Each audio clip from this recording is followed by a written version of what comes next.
Assalamualaikum warahmatullahi wabarakatuh. Bismillahirrahmanirrahim. Alhamdulillahirabbil alamin wassalatu wassalamu ala asyrafil anbiya wal mursalin sayyidina Muhammadin wa ala alihi wa ashabihi ajmain. Rabbi israh li sadri wa yassir li amri wa hlul 'uqdatam min lisani yafqahu qawli. Ya Fattahu ya Alim. Wa ba'du, kita masuk ke pembahasan tentang hal-hal yang diharamkan ya ketika orang wudunya batal ya. Bismillahirrahmanirrahim. Faslun hadza faslun. Ya, ini adalah sebuah pasal ya. Man intaqada, man adapun orang intaqada yang batal wudu'uhu apa wudunya seseorang, haruma maka haram alaihi atas man tersebut, haram arba'atu asya'a apa ya, 4 perkara. Jadi kalau orang batal wudu itu 4 perkara ini haram ya. Yang pertama as-sholatu, yang pertama haram sholat. Wa tawafu, dan haram tawaf. Wa masul mushafi, dan haram menyentuh mushaf. Wa hamluhu, dan membawa mushaf ya. Oke. Nah, kita bahas dari segi aspek fikhiyahnya dulu ya.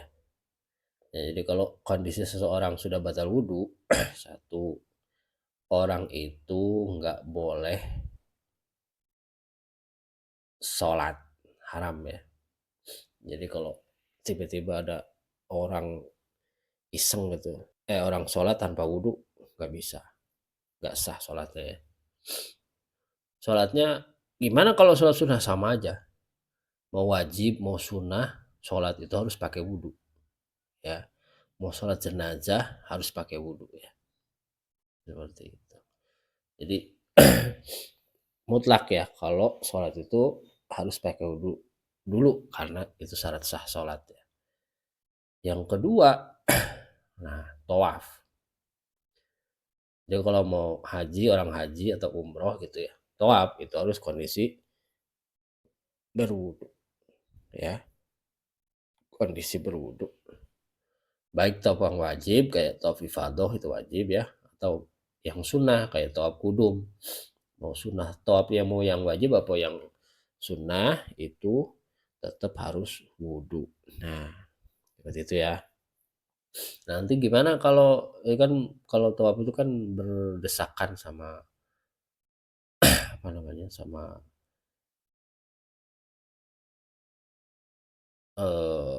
cewek gitu, sama mahram gitu ya.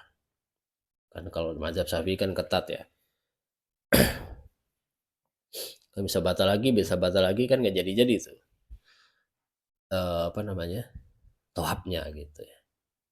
Itu biasanya intikal mazhab ya, pindah ke mazhab bisa Maliki, bisa Hanafi ya. Itu nanti tergantung pemimpinnya, pemimpin apa namanya, jamaahnya, mutawifnya itu, pemimpin para pembimbing umrohnya atau hajinya itu menyarankan intikal mazhab ya, pakai mazhab Hanafi atau eh, Maliki yang menyatakan bahwa eh, tempel kulit itu nggak batal gitu. Hanafi biasanya tempel kulit sama itu nggak batal tidak ada syahwat ya. Jadi biasanya intikal mazhab untuk kondisi tawaf biasanya seperti itu. Nah, yang nomor 3 itu masul mushaf, menyentuh mushaf. Jadi kalau kita mau nyentuh Al-Quran itu harus wudhu dulu ya. Jadi nggak sembarangan orang ngambil mushaf itu, karena mak ihtiram ya, ihtiram dengan Quran. Quran itu harus dimuliakan. Menyentuhnya saja itu harus suci ya. Jadi kalau ada mushaf Quran, kita mau mindahin juga harus punya wudhu.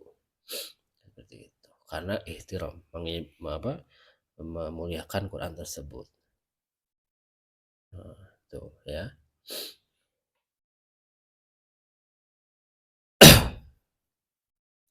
Yang nomor 4 wahamluhu. Nah, nyentuh aja haram, apalagi sampai membawanya, itu lebih haram lagi gitu ya. Ini kalau ya model-model qiyas aulawi ya, kalau dalam usul fikih itu. Nah, nyentuh aja haram apalagi ini apa namanya? Membawanya gitu ya. Itu pasti haram lagi. Yang jadi masalah gimana kalau membawanya di pakai tas gitu ya, tas. Ya, sekarang gini aja, tasnya itu mushaf doang apa ada barang lain gitu maksudnya kalau di situ ada buku, ada laptop, ada apa. Nah, kalau seperti itu gimana? Kalau seperti itu haram nggak bawanya? Tidak haram dengan catatan niatnya bukan membawa mushaf murni ya, tapi membawa barang-barang lain gitu. Itu yang membedakan di niatnya saja. Kalau di situ ada laptop, ada apa namanya, ada buku, ada pulpen, ada segala macam. Tapi niatnya membawa mushaf tetap haram. Tapi kalau di situ ada laptop, ada buku, ada segala macam, tapi di situ ada mushafnya, ya niatnya saja tidak membawa mushaf gitu. Saya niatnya itu membawa barang-barang yang lain, bukan niat membawa mushaf gitu aja. Di niat aja bedanya. Tapi kalau bawa mushaf secara murni, nggak punya wudhu itu tetap haram, nggak bisa ya. Karena ihtiram. Quran itu harus dimuliakan ya. Seperti itu. Nah, jadi kalau orang yang mengentengkan itu kan artinya secara tidak langsung ya, dia tidak menghormati Al-Quran, kesakralan dan kesuciannya.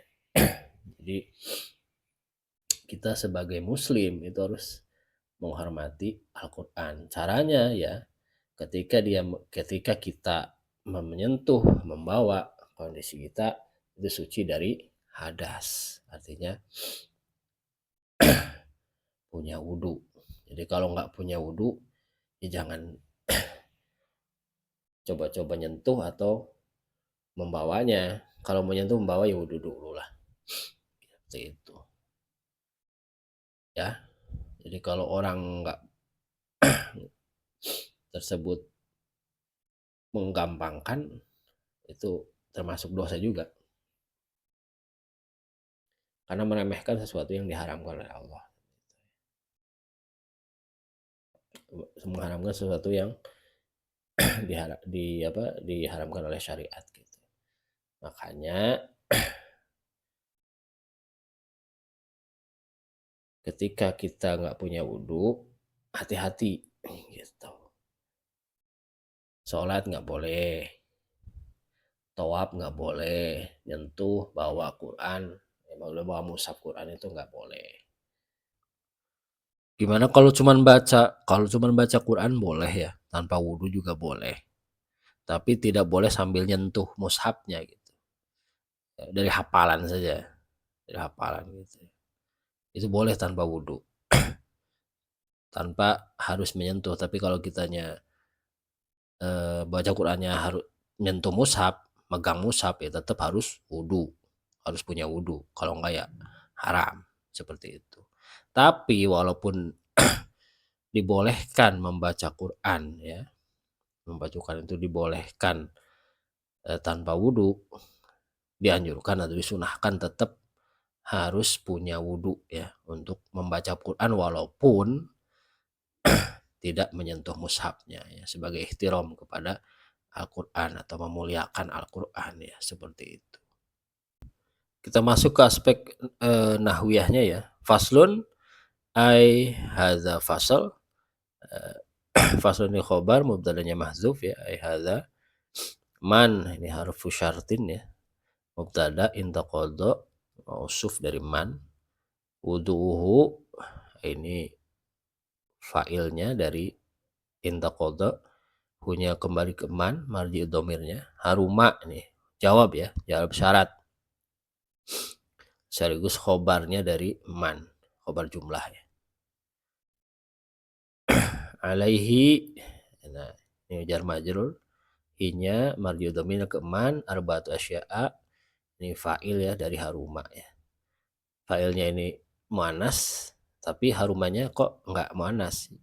Boleh karena ada pemisah nih, ada fasil di sini alaihi ya.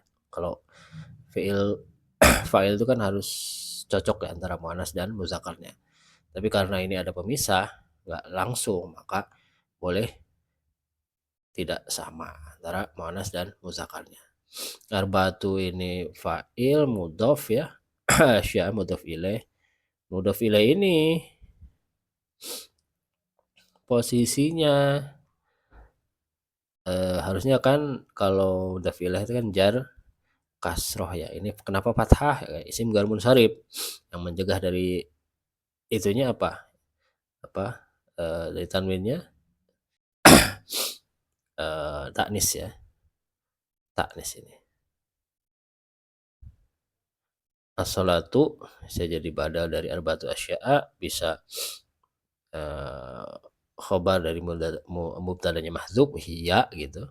Watawatu ma'tuf dari as-salat. Mamasul mushafi ma'tuf juga dari as-salat.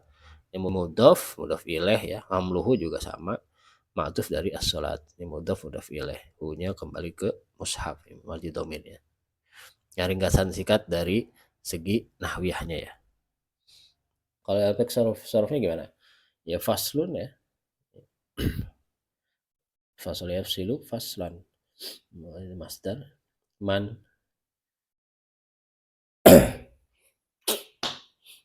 ya entah kodok nih ya. Ini bisa di ini entah yang saya bilang ifta'ala tadi ya. Nah kodok jadi intah kodok ifta'ala ya. Wuduhu masdar sama. Haruma alaihi arba'atu asya'a. Sya'un asya' ya.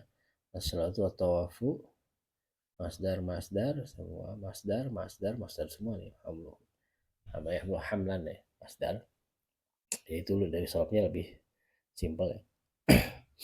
Yang kelihatan wazan yang ini yang kelihatan ini intaqadha ini if ta'ala ya.